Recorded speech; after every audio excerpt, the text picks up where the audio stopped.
ఖమ్మం జిల్లాను మొంతా తుపాను వణికించింది. భారీ వర్షాలతో జిల్లాలో పంట నష్టం తీవ్రంగా జరిగింది. కూసుమంచిలో పంట నష్టపోయిన ప్రాంతం నుంచి తాజా సమాచారం మా ప్రతినిధి లింగయ్య ప్రత్యక్ష ప్రసారం ద్వారా అందిస్తారు.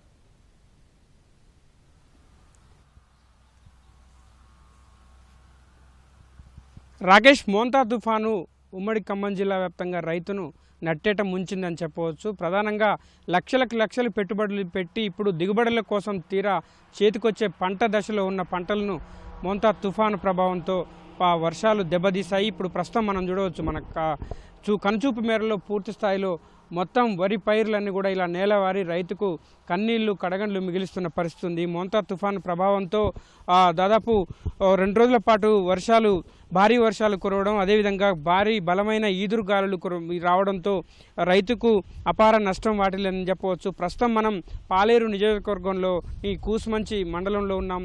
ఈ మండలంలో దాదాపు ఎక్కువగా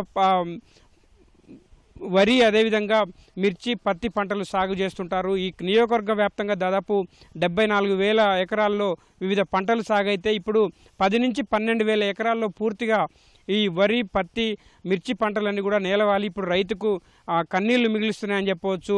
దాదాపు ఇప్పటికే చేతికొచ్చిన దశలో ఉన్న పంటలన్నీ కూడా మొత్తం మనం ప్రధానంగా చూస్తే వరి పైర్లను చూడవచ్చు. చేతికొచ్చింది వరి పైర్లు ఇవాళ రేపో కోసేందుకు సిద్ధంగా ఉంది. మొత్తం ఆ రైతుకు కళ్ళ ముందే దిగుబడులు కనిపిస్తున్నప్పటికి కూడా ఒక్క రోజులో ముంచెత్తిన మోంతా తుఫాను దీంతో ఇప్పుడు రైతు తీరని నష్టాల్లో కూరుకుపోతున్న పరిస్థితి. మొత్తం వడ్లు కూడా ఇక్కడ పంట పొలాల్లోనే రాలిపోయాయి, కొన్ని చోట్ల మొలకెత్తాయి, కొన్ని చోట్ల కింద ఇలా నేలవాలిపోవడంతో కనీసం ఇక్కడ మిషన్ వచ్చి కూడా వరి పైర్లను కోసే పరిస్థితి లేకపోవడంతో రైతులు తీవ్ర ఆందోళనకు గురవుతున్నారు. ఒక రైతుతో మాట్లాడదాం. ఈ రైతు వరి, అదేవిధంగా మిర్చి, పత్తి 3 పంటలు సాగు చేస్తే 3 పంటలు కూడా ఇందులో పత్తి ఇప్పటికే చేతికొచ్చే దశలో ఉంది, అదేవిధంగా వరి పైరు కూడా చేతికి వచ్చే దశలో ఉన్న 2 పంటలు కూడా దాదాపు 3 ఎకరాల్లో ఇలాంటి పరిస్థితి ఈ రైతు ఎదుర్కొంటున్నారు. రైతుతో మాట్లాడదాం. ఈ చేతికి వచ్చిందా, ఎన్ని రోజులు కోయాల్సి ఉండే ఈ పంట? ఈ పంట ఇంకో వారం అయితే కోయాలండి. మొత్తం చేతికి నోటి దగ్గరకు వచ్చింది. పంట మొత్తం నాశనం అయిపోయింది. వరి, పత్తి, మిరప మొత్తం మొక్కకు వచ్చిందండి. దీని గురించి ఏమైనా ప్రభుత్వం వారికి కొద్దిగా సహకారాలు అందించాలని కోరుకుంటూ ఉండే రైతులు. మరి ఈ పంట మొత్తం నోటి దగ్గరికి వచ్చింది, మొత్తం నాశనం అయిపోయిందండి. ఇంకొక వారం అయింది. మొత్తం మీరు ఇక్కడ వరి నాట్లేసి ఎన్ని రోజులు అయింది? ఇప్పుడు మీరు ఎన్ని రోజులకు సిద్ధంగా ఉన్నారు కోయడానికి? ఇంకొక వారం అయితే కోయడానికి సిద్ధం అండి. తుఫాను రాకపోతే ఈ పొలం కోసేదే. పోయిన శుక్రవారం కోపిద్దాం అనుకున్నాం, ఇంతలోనే ఉదాహరణ తుఫాను వచ్చి కింద పడ్డది. మొత్తం మొక్కలు వచ్చినాయి. ఎంత సాగు చేశారు మీరు? మేము 2 ఎకరాలు సాగు చేసినాం. ఎకరం మిరప, ఎకరం పత్తి వేసినాం అండి. మొత్తం 2 ఎకరాల్లో వరి సాగు చేశారు కదా, మొత్తం ఇట్లనే పడిపోయింది. మొత్తం ఇట్లనే పడిపోయిందండి. మొత్తం ఇప్పుడు ఇది కొద్దిగా ఇది ఇంకా అయితే కింద అయితే ఇంకా నీళ్ళు అట్నే పోతూనే ఉంది. వరద మొత్తం చేతికి రాకుండా పోయిందండి. దీనికి ఏమైనా ప్రభుత్వ వారి సహకారం. ఎట్లా కోయాలంటే ఎట్లా, దీని పరిస్థితి ఏంటి? ఇంకా కోయాలంటే ఏమండి, ఇంకా కోయాలంటే మళ్ళీ తుఫాను ఉందని అంటారు. మళ్ళీ ఈ పంట వస్తుందో పోదో ఇక మాకు కూడా తెలియదు. మరి ఇప్పుడు కోయాలంటే ఇది కూడా మొత్తం మొక్కలు వచ్చినాయి. మొత్తం ఇది అంత నేలవాలిపోయింది కదా, మొత్తం పడిపోయింది కదా. ఇక్కడికి మిషన్ ఎట్లా వస్తుంది? మిషన్ రావాలంటే ఈ కొద్దిగా ఒరిపిస్తే వస్తుందండి. ఒరిపి రాకపోతే మరి అట్నే ఉంటుంది. ఇది కోయాలంటే కూడా ఇబ్బంది అవుతుంది. దీనికి ఇప్పుడు ఏమైనా చేయాలంటే కూడా మళ్ళీ తుఫాను ఉందని అంటారు. మళ్ళీ కోయాలంటే మీకు చేతికి రానట్టే ఉందండి. కింది పొలంలో మొత్తం నీళ్లు ఉన్నాయి కదా, ఇట్లనే పడిపోయింది, నీళ్లు ఉన్నాయి. అంత ఏమన్నా వరి ఎట్లుంది ఆ వరి ఇది దీనికంటే అదనంగా ఉందండి. ఇంకా నీరు వరద పోతూనే ఉంది కింద. ఆ వరద పోయే గండి కొట్టాలన్నా కూడా ఏం చేయాలన్నా కూడా మొత్తం చేతికి రాకుండా పోయిందండి. ఏదైనా మీరే ప్రభుత్వ వారిగా సహకారాలు అందాలని కోరుకుంటామండి. మీరు ఇప్పుడు పత్తి కూడా సాగు చేశారా? పత్తి కూడా తీసే టైమేనా ఇప్పుడు? పత్తి ఒకసారి తీసినామండి, రెండోసారి ఇద్దాం అనుకున్నాం. మొత్తం మొక్కలు వచ్చినాయండి. పత్తి ఎకరం పత్తి ఎత్తే మొత్తం మొక్కలే ఉన్నాయి.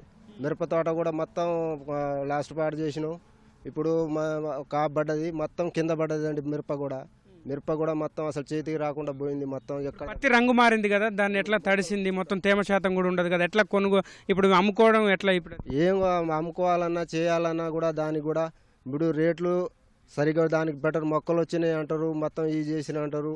మొత్తం మొక్కలు వచ్చినాయండి. మొత్తం పత్తి మొత్తం చేతికి దగ్గరకు వచ్చింది, నోటి దగ్గరకు వచ్చింది, మొత్తం పోయిందండి. ఏదైనా మీరే చూసుకోవాలని కోరుకుంటున్నానండి.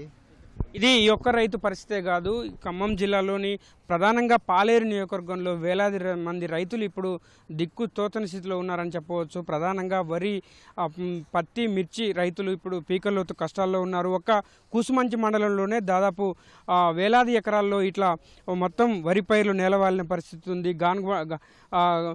కూసుమంచి, పాలేరు, నాయకన్గూడెం, భగత్వీడు, లోక్యతండ, మల్లాయిగూడెం, హత్యతండ, అదేవిధంగా దొనబండ తండ, ఇటువంటి ఈ గ్రామాల్లో ఎక్కడ చూసినా కూడా పంట పొలాలు మొత్తం వ్యవసాయ క్షేత్రాలన్నీ కూడా ఇలా నేలవాలి ఇప్పుడు రైతుకు కన్నీళ్లు తెప్పిస్తున్న పరిస్థితి ఉంది. వేలాది ఎకరాల్లో ఇట్లాంటి పంటలు నష్టపోయిన పరిస్థితి. అదేవిధంగా పాలేరు, అదేవిధంగా వైరా, సత్తుపల్లి నియోజకవర్గాల్లో పంటలకు అయితే అపార నష్టం మిగిలించిందని చెప్పవచ్చు. మరోవైపు ఇవాళ ఉదయం నుంచి కూడా వర్ష ప్రభావం ఉమ్మడి జిల్లాలో ఎక్కడా లేదు, వర్షం లేదు. కానీ ఆ రైతులకు మాత్రం ఈ మోంతా తుఫాను ప్రభావంతో కురిసిన వర్షాలు మాత్రం కన్నీళ్లు మిగిల్స్తున్నాయని చెప్పవచ్చు. లక్షలు పెట్టుబడులు పెట్టిన రైతులు ఇప్పుడు తీరా పంట చేతికొచ్చే టైంలో పంట దిగుబడులు మార్కెట్కు తరలించే సమయంలో ఒక్కసారిగా పిడుగులా పడిన తుఫాను ఇప్పుడు రైతును నట్టేటం ఉంచింది. ఒక్కో రైతు లక్షల రూపాయలు పెట్టుబడులు పెట్టిన రైతులందరూ ఇప్పుడు దిక్కు చోతని స్థితిలో ఉన్నారు. ప్రభుత్వం ఆదుకోవాలని డిమాండ్ చేస్తున్నారు. మరోవైపు జిల్లా వ్యాప్తంగా కూడా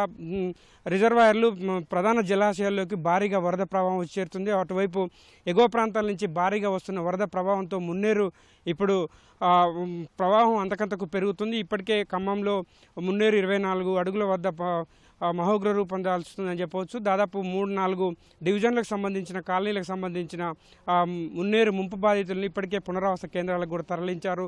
మోతీనగర్, బొక్కలగడ్డకు సంబంధించిన దాదాపు 150 ఇండ్లకు పైగా కాలనీ వాసుల్ని అక్కడి నుంచి తరలించి ఆ ఇండ్లు మొత్తం మునకకు గురవడంతో అక్కడి నుంచి వాళ్ళందరినీ తరలించి పునరావాస కేంద్రాలకైతే తరలించారు. ప్రస్తుతం మొంతా తుఫాన్ ప్రభావం తగ్గినప్పటికీ కూడా ఆ తుఫాన్ మిగిల్చిన కష్టాలు, నష్టాలు, విషాదం అంతా బయటపడుతుంది. ముఖ్యంగా రైతులకు మాత్రం అపార నష్టం మిగిల్చింది ఈ మోంతా తుఫాన్ అని చెప్పవచ్చు. ఖమ్మం జిల్లాలోని ప్రధానంగా పాలేరు నియోజకవర్గంలో మాత్రం అత్యధిక రైతాంగం నష్టపోయిన పరిస్థితి. ప్రభుత్వమే ఆదుకోవాలి తమనని చెప్పి రైతులు తమ గోడు వెళ్ళబోసుకుంటున్నారు. మరోవైపు జిల్లా కలెక్టర్ అనుదీప్ కూడా వ్యవసాయ శాఖ అధికారులను ఇవాళ నుంచే రంగంలో దిగి పంట అంచనాకు సంబంధించి ప్రాథమిక అంచనా వేయాలని చెప్పి అధికారులకు అయితే ఆదేశాలు జారీ చేశారు.